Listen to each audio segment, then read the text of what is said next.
So despite the statements and the posturing from the NCAA and tweets from the ACLU, no one's really trying to ban transgender athletes from collegiate sports. For What Would You Say? I'm John Stonestreet. Earlier this week, the NCAA threatened to pull championships and championship events from states that have enacted legislation to keep biological males from competing against biological women. Now, what they claim to be doing is to be creating a path of inclusion for transgender athletes and to prohibit discrimination against transgender athletes. But that's not what's going on here. Here's why. No state has banned athletes from participation in collegiate sports because they're transgender. The only legislation that has been advanced has been about protecting women's sports and women's sports teams and the opportunities afforded to women athletes from being taken over from biological men. This reflects a reality when it comes to athletics. There is an incredible difference between the strength, between the skill, between the performance and the capacity of male athletes versus female athletes. In fact, several months ago on another What Would You Say video, our friend Joseph covered the differences between male athletes and female athletes. There's a reason men and women's athletic competitions have long been separate. Men have, on average, 36% more skeletal muscle mass than women. Men tend to be taller, and their bones are thicker and denser. Conversely, women have lower lung volume and lower airflow capacity because they have smaller lungs and airway diameter. This is just part of the reason that Eric Villen, professor of human genetics at UCLA and a consultant to the International Olympic Committee, concludes that there is a 10 to 12% difference between male and female athletic performance. And if we don't acknowledge these real biological differences that exist between men and women and affect male and female athletes, as Joseph goes on to say later on in the video, then we won't protect the opportunities that women have been given in athletics. We won't protect the scholarship dollars that women have been provided for in athletics. And even worse, we won't protect the physical well-being. We put women at risk of harm. And even more, the very fact that the only policies that have been proposed in legislation is to keep males from participating as females in female sports on female teams tells you everything you need to know that there are biological differences. For example, there have long been biological females who identify as males who participate in NCAA and other collegiate level sports. And no one has ever tried to ban their participation.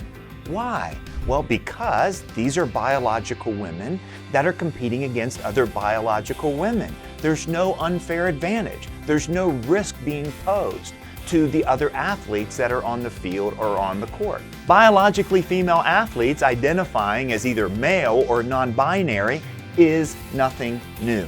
And no one has proposed any legislation prohibiting biological females who identify as males from participating on male teams. There's not a risk to male athletics because of the incredible number of females that want to suddenly not only identify but participate against other males.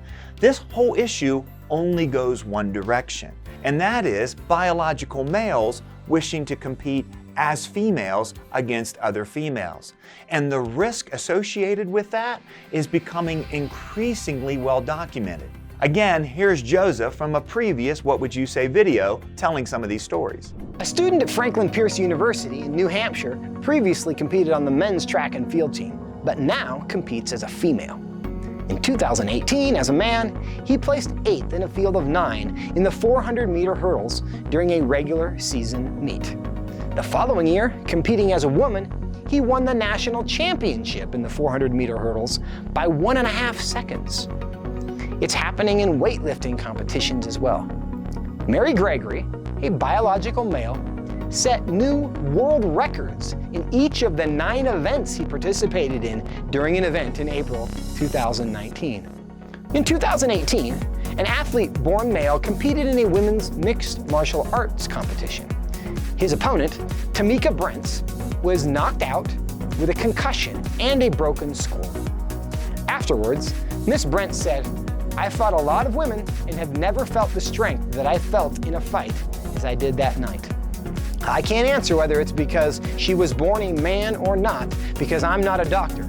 I can only say I've never felt so overpowered in my life, and I'm an abnormally strong female in my own right. So to sum up, no one is banning transgenders from competing in athletics, and the NCAA is not doing anything heroic by threatening financial repercussions. No one is legislating that biological females can't compete against other biological females just because they identify as male or non-binary. And no one is trying to protect male athletics from an invasion of female athletes who identify as male, because it's just not going to happen.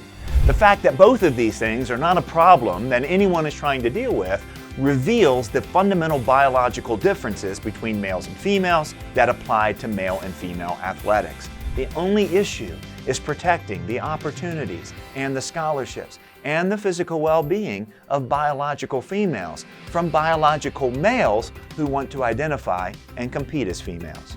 And if we do not protect female athletics in this way, then the last several decades of fighting for female equality in athletics through Title IX and other ways will have been for no reason. To see the whole video, Is It Fair for Boys to Play Girls Sports If They Say They're Girls with Joseph Backholm, we'll link to it at the end of this video.